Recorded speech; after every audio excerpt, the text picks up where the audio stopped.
itu wajar aja, Mbak. Memang seharusnya begitu. Dan memang sudah seharusnya kita mengatakan apa adanya. Bahwa kita berbangsa dan bernegara ini, itu ada prinsip-prinsip yang harus ditegakkan. Ada norma-norma yang ditegakkan. Bukan hanya ada etika-etika yang ditegakkan. Jadi bukan hanya berdasarkan kepada aturan-aturan hukum formal, bahwa misalnya presiden menyatakan saya tidak cawe-cawe, saya tidak, itu kan antara mulut sama fakta kan beda. Rakyat ini dianggap bodoh aja ini. Rakyat tahu bahwa antara mulut ini beda. Faktanya dia bukan hanya cawe-cawe, faktanya dia adalah obok-obok. Jadi dia terlalu dalam.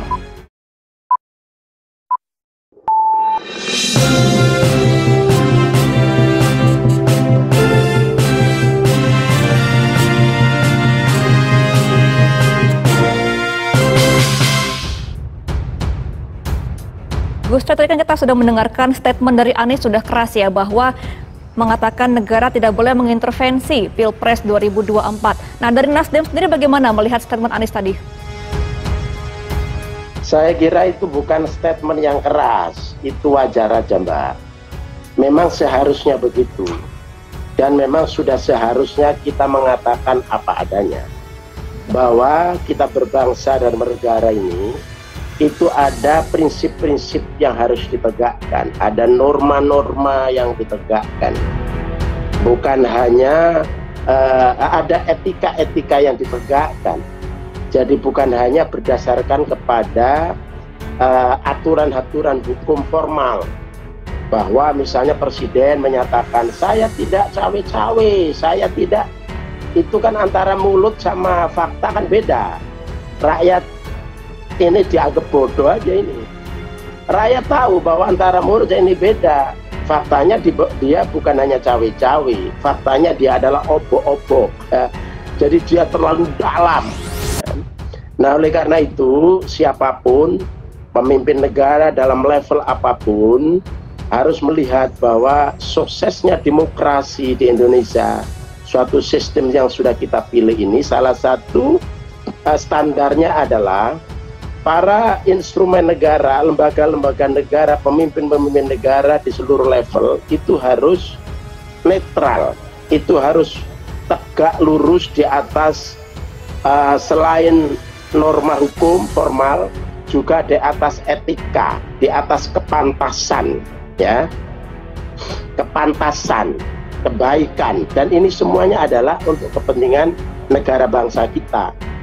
Mas Anies menyatakan seperti itu sesuatu yang memang harus dikatakan, karena misi gerakan perubahan persatuan ini adalah untuk kebaikan Indonesia, kebaikan dalam konteks politik, dalam konteks ekonomi, dalam konteks yang lain-lain. Ujungnya adalah dalam konteks keadilan sosial bagi seluruh rakyat Indonesia. Nah, itu saya kira semangat yang sudah waktunya kita tampilkan. Selain itu juga adalah ketika kita berkompetisi di lapangan, di publik, di TPS, ya, selain dengan menggunakan norma-norma tadi itu, juga sekaligus yang kita tawarkan kepada publik adalah gagasan, pikiran yang cerdas untuk kita tawarkan kepada publik bahwa negara bangsa ini banyak problem, banyak masalah, ya, utang makin numpuk, keadilan tidak ada di mana-mana. Nah, gagasan-gagasan seperti itu yang harus kita tawarkan kepada publik, kemudian kepada rakyat. Kemudian setelah itu rakyat silakan memilih. Rakyat silakan memilih sesuai dengan penilaiannya, sesuai dengan hati nuraninya. Saya kira semua pihak, semua kelompok harus mengarah ke sana. Dengan demikian maka pemilu yang sudah kita pilih sebagai sebuah sistem, mekanisme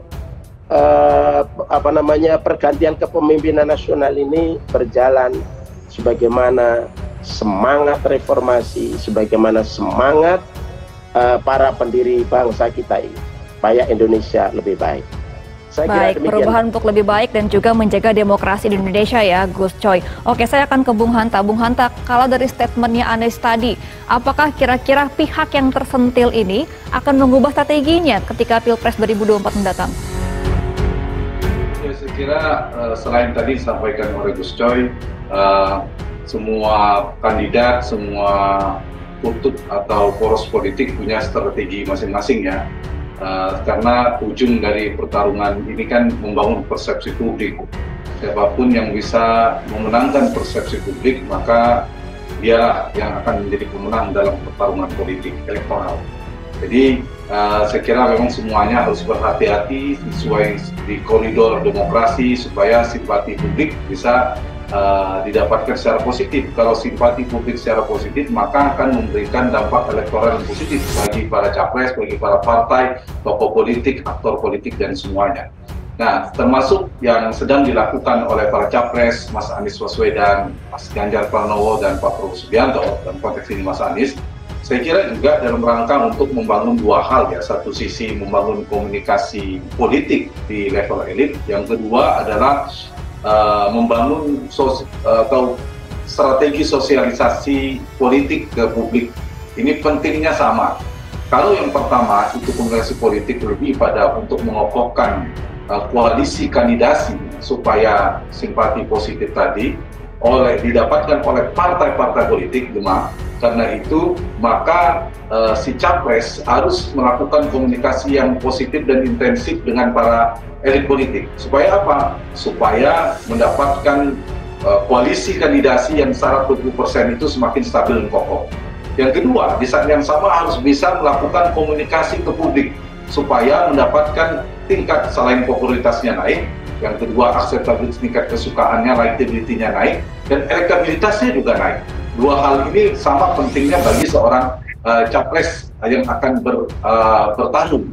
Karena dia punya tugas yang sama beratnya, satu sisi bagaimana memenangkan pertarungan soal winning the election, satu sisi yang lain adalah bagaimana memberikan dampak positif semua partai yang akan mendukungnya soal kotel efek kerja. Ini saya kira yang diperlukan dua-duanya oleh capres ya. Dalam konteks ini Mas Anies ya sama Mas Ganjar maupun Pak Prabowo, di waktu tinggal 9 bulan atau kurang dari 5 bulan pendaftaran ini, semua harus menjaga trennya harus positif, elektabilitasnya harus naik. Supaya apa? Supaya partai politik juga sampai pendaftaran semakin yakin, semakin kokoh, semakin stabil untuk mendukung semua partai, semua kandidat. Begitu, Gema. Oke, nah Bung Hanta, itu kan juga speech-nya disampaikan oleh Anies di deklarasi relawan ya, Amanat Indonesia atau Anies gitu. Nah, apakah dengan adanya deklarasi dari relawan, di luar dari 3 parpol yang mengusung Anies ini menjadi bukti bahwa Anies sudah mendapatkan simpati dari publik? Ya, jadi relawan itu ada dua hal, dia bisa menjadi mesin politik yang strategis, simpul-simpulnya untuk menggerakkan, menaikkan tingkat sosialisasi, popularitas bagi seorang kandidat. Sisi yang lain juga dia bisa membangun persepsi sebagai sebuah dukungan politik yang diberikan oleh masyarakat kepada sang kandidat. Saya kira itu positif. Dengan kehadiran para relawan itu, dia bisa multi fungsi.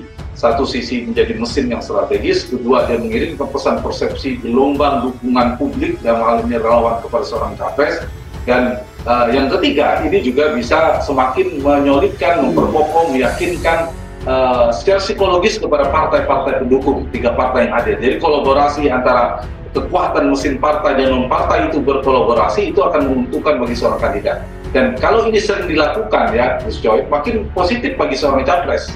Jadi kalau misalnya sepi saja, tidak ada komunikasi di tingkat elit, tidak ada sosialisasi ke publik, nah itu sayang, tidak ada panggung politik. Nah dalam politik itu, apalagi politik elektoral yang seperti kita ini, maka diperlukan panggung politik yang tanda petik atraktif, strategis, tapi yang atraktif seperti Mas Anies yang pidatokan kemarin, yang ditempurkan, yang dibangun, yang menjadi amunisi adalah soal rekam jejak, program yang ditawarkan, proposalnya kepada pemilih apa, kemudian gagasannya apa, pengalaman prestatifnya apa, itu yang ditempurkan di panggung politik terbuka, dan itu positif saya kira bagi demokrasi elektoral kita. Karena apapun saya kira semua partai juga akan melakukan hal yang sama ini, semua kubu akan membangun persepsi positif tentang kandidat yang akan didukung begitu. Jadi simpul relawan semacam ini saya kira akan memberikan dampak positif bagi si capres secara publik maupun penguatan bagi koalisi partai-partai di level elit politik. Oke, Gus Coy, kata Bung Hanta, relawan ini justru meningkatkan simpati dan juga menjadi pembantu dari 3 parpol yang mengusung Anies. Dari Gus Coy sendiri menilai bagaimana dengan adanya relawan yang mendeklarasikan Anies sebagai capres? Apalagi kita ketahui bahwa relawan ini adalah salah satu kader dari partai di luar 3 partai yang mengusung Anies begitu. Ya, saya kira relawan salah satu pilar yang penting. Jadi selain partai, kemudian relawan itu sayap yang sangat strategis. Ke depan ini pemilu 2024 ini, Mbak, kita berharap pemilu Indonesia itu naik kelas. Dari pemilu yang dibumbui, yang diwarnai oleh fitnah, oleh caci maki, ya, saling hantam secara personal, itu saya kira kita harus akhiri. Saya tertarik dengan dan mendukung, bahkan kita harus begitu. Misalnya begini, Pak Prabowo menyatakan bahwa Anies adalah salah satu putra terbaik, Ganjar adalah salah satu putra terbaik.